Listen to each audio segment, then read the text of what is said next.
High আমি রূপম। এখন কথা হবে সূর্য ছবির ট্রেলার নিয়ে, যেটা আপকামিং বেঙ্গলি মুভি।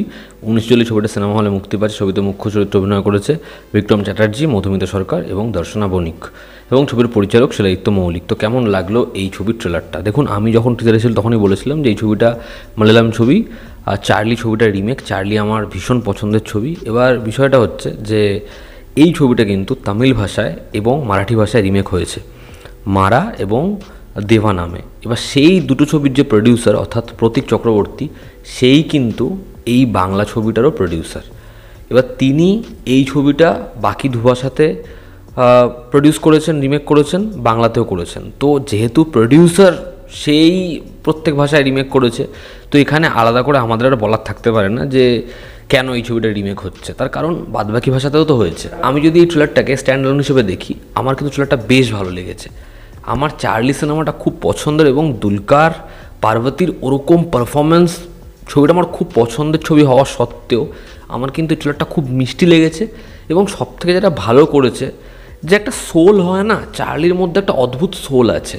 সেই সোলটাকে আমি কোথাও এই ট্রেলার দেখে মনে হচ্ছে না সোলটাকে তারা ওয়েস্ট করেছে। তার কারণ এর যে মিউজিক্যাল জার্নি, পুরো ট্রেলারের স্টার্টিং টু দ্য এন্ড, এর ট্রিটমেন্টটা ভীষণ সুন্দর মিউজিকের, এবং লুক অ্যান্ড ফিল। তুমি চার্লি দেখবে, এত দেখতে শান্তি লাগে, মনে হয় চোখে যেন আরাম দেয়। তুমি এই ট্রেলারটা দেখো, লুক অ্যান্ড ফিল এত সুন্দর, এত প্রিমিয়াম, এবং ওই যে ফেডেড ব্যাপারটা রয়েছে সেটা খুব ভালো লাগছে। আর দর্শনা আর মধুমিতা দুজনকে খুব সুন্দর লাগছে দেখতে, দুজনকে খুব ভালো লাগছে, দুজনেই দেখতে সুন্দর। কিন্তু মধুমিতা সরকারের আমরা খুব স্ট্রং পারফরমেন্স দেখিনি, এবং এই ছবিতে ওই ফিমেল ক্যারেক্টারটার না অনেক কিছু করার আছে। আমি জানি না তার পারফরমেন্স কেমন হবে, বাট তাকে দেখতে ভালো লাগছে, এবং ট্রেলারে কিন্তু তাকে ভালো লেগেছে।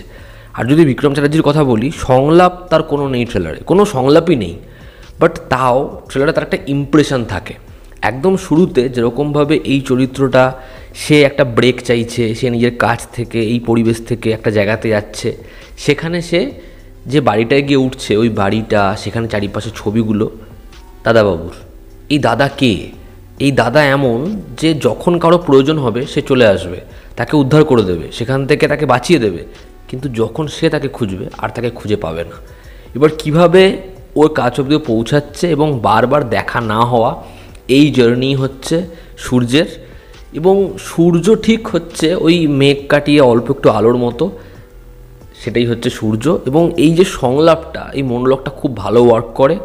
আর কস্টিউম, চার্লিতে দেখবে দুলকার সালমানের যে কস্টিউম ডিজাইন করা হয়েছিল, সেটার সাথে এই নেচারটা, সেটার সাথে ওর ক্যারেক্টারাইজেশনটা কত ভালো করে যায়।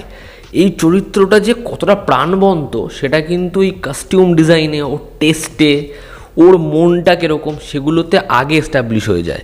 এবং তুমি এখানেও দেখো, বিক্রম চ্যাটার্জি দেখতে তো খুব সুন্দর, তাকে এত সুন্দরভাবে প্রেজেন্ট করা হয়েছে, তার কস্টিউম ডিজাইন এত ভালো, তাকে দেখতে এত ভালো লাগছে, যে এখানেও কিন্তু সেই বিষয়টা তৈরি হয়, সেই ইমপ্রেশনটা অডিয়েন্সের চোখে ধরা পড়ে। তো ওভারঅল এই ট্রেলারের মধ্যে সেই ভাইবসটা আছে, সেই পজিটিভিটিটা আছে, সেই সুন্দর ওই দেখে যে ভালো লাগাটা থাকে, সেটা কিন্তু আছে। তো শিলাদিত্য মৌলিক সে একজন ভালো পরিচালক। আমার মনে হয় তিনি একটা এরকম ভালো গল্প, সেটাকে ভালো করে দাঁড় করাতে পারবেন। এবং এর যে মিউজিক্যাল ট্রিটমেন্ট, আমি যেটা বলছিলাম, ওই যে গানটা শেষে আপলিফ্টেড হচ্ছে, সিকোয়েন্সগুলো আসছে, সেটা খুব খুব ভালো। এবার দেখার, ওখানে তো ওরকম একটা মেজর ইভেন্ট ছিল ছবির ক্লাইম্যাক্সে, এখানে সেটা বাঙালি কালচারের সাথে কীরকমভাবে তারা ব্লেন্ড করে, তবে আই হোপ সেটাকে তারা ভালো মতোই করবে। তো দেখতে ভালো লাগছে, ছবির লোকেশন ভালো, ছবিতে পারফর্মারদেরকে ভালো লাগছে, ছবির গল্পটা তো ইটসেলফ খুব ভালো। দেখার ছবিটা হয় কেমন, আমার জন্য ট্রেলারটা বেশ ভালো ট্রেলার। আমি তোমাদেরকে বলবো তোমরা সূর্য ট্রেলারটা দেখো, আই হোপ তোমাদের ভালো লাগবে। তো এই ছিল আজকের এই ভিডিও, যেখানে আমরা সূর্য ট্রেলার নিয়ে কথা বললাম। তোমরা যারা ট্রেলারটা দেখেছো, তোমাদের কেমন লেগেছে জানিও। জনতা আমাদের পাশে আছে। আবার দেখা হচ্ছে, টেক কেয়ার।